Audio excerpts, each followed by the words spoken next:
Good morning friends, welcome back to my YouTube channel. ಇವತ್ತು ನಾನು ಒಂದು ನವಣೆ ಹಿಟ್ಟು, ಇದು ಇಡ್ಲಿ ದೋಸೆ ಹಿಟ್ಟು ಅದರದ್ದು ಪೊಡ್ ಮಾಡ್ತಿದ್ದೀನಿ. ಅದಕ್ಕೆ ಬೇಕಾಗಿರೋದು, ಅದಕ್ಕೆ ಸ್ವಲ್ಪ ನಾನು ಇಕ್ಕಿದ ಬೇಳೆನೂ ಹಾಕ್ಕೋತಿದ್ದೀನಿ. ಇಕ್ಕಿದ ಬೇಳೆ 1 ಕಪ್ಪು, ಸಬ್ಸಿಗೆ ಸೊಪ್ಪು ಸಣ್ಣಗೆ ಹಚ್ಕೋಬೇಕು, ಕ್ಯಾರೆಟು, ಈರುಳ್ಳಿ, ಸ್ವಲ್ಪ ಕಾಯಿ ತುರಿ ಎಲ್ಲ ಮಿಕ್ಸ್ ಮಾಡ್ಕೊಳ್ಳೋಣ.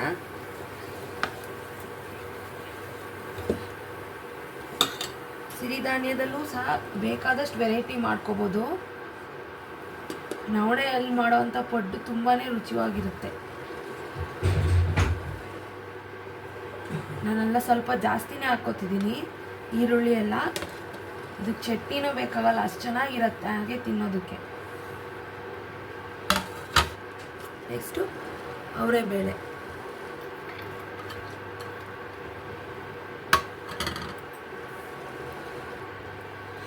ಎಲ್ಲ ಮಿಕ್ಸ್ ಮಾಡ್ಕೊತಿದ್ದೀನಿ.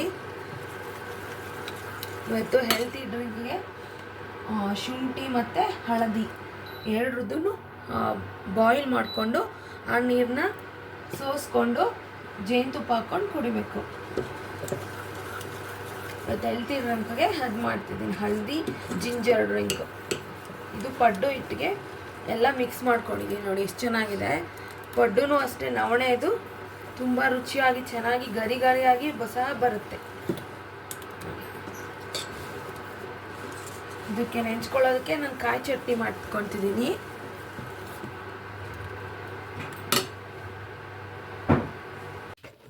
ಇವಾಗ ಪಡ್ಡು ಹೆಂಚಿಕ್ಕಿದ್ದೀನಿ.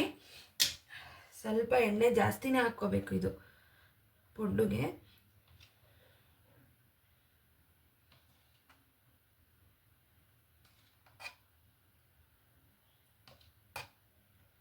ಆರೋಗ್ಯಕರವಾದಂಥ ಪಡ್ಡನ್ನ ಮನೇಲೇ ಮಾಡಿಕೊಂಡು ತಿನ್ನಿ. ಅದರಲ್ಲೂ ನವಣೆ ಸಿರಿಧಾನ್ಯ ಉಪಯೋಗಿಸಿ ಮಾಡೋವಂಥದ್ದನ್ನು ತುಂಬ ಉಪಯೋಗಿಸಿ.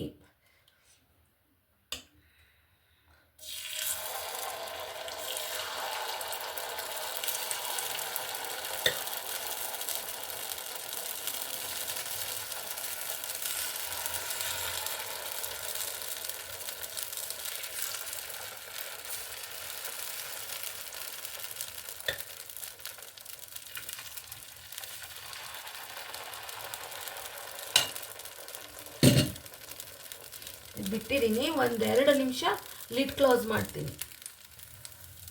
1-2 ನಿಮಿಷ ಲಿಡ್ ಕ್ಲೋಸ್ ಮಾಡ್ತೀನಿ. ಬೇಗ ಬೇಯುತ್ತೆ, ಚೆನ್ನಾಗೂ ಬೇಯುತ್ತೆ. ಇದು ಒಂದು ಸೈಡ್ ಬೆಂದಿದೆ. ಇವಾಗೆಲ್ಲ ಈ ಥರ ಮಗ್ಚಾಕೋಣ.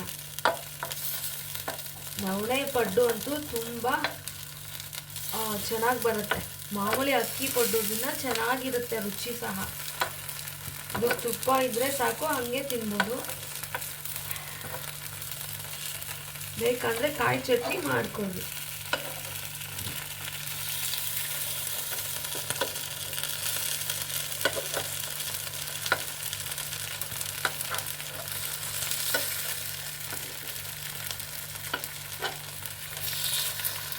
ಒಂದೆರಡು ನಿಮಿಷ ಇದೆಲ್ಲ ಆಗಿದೆ. ತಕ್ಕೋತೀನಿ ಎಲ್ಲ ತಟ್ಟೆಗೆ. ಸಿರಿಧಾನ್ಯದಲ್ಲೇ ಎಲ್ಲ ಥರವಾದಂಥ ತಿಂಡಿಗಳನ್ನು ಮಾಡ್ಬೋದು. ನನಗೆ ಗೊತ್ತಿರೋ ಅಷ್ಟು ಎಲ್ಲ ನಾನು ತೋರಿಸ್ತೀನಿ. ಹೆಲ್ತಿಯಾಗಿ ಸಿರಿಧಾನ್ಯನೇ ಆದಷ್ಟು ಉಪಯೋಗಿಸ್ಕೊಂಡು ಹೆಲ್ತಿಯಾಗಿ ಇರಬೇಕಾದಂಥ ಸ್ಥಿತಿ ಇವತ್ತು ಬಂದಿದೆ. ನೋಡಿ ಎಷ್ಟು ಚೆನ್ನಾಗಿ ಬಂದಿದೆ. ಇದಕ್ಕೆ ನಾನು ಕಾಯಿ ಚಟ್ನಿ ಮಾಡ್ಕೊಂಡಿದ್ದೀನಿ.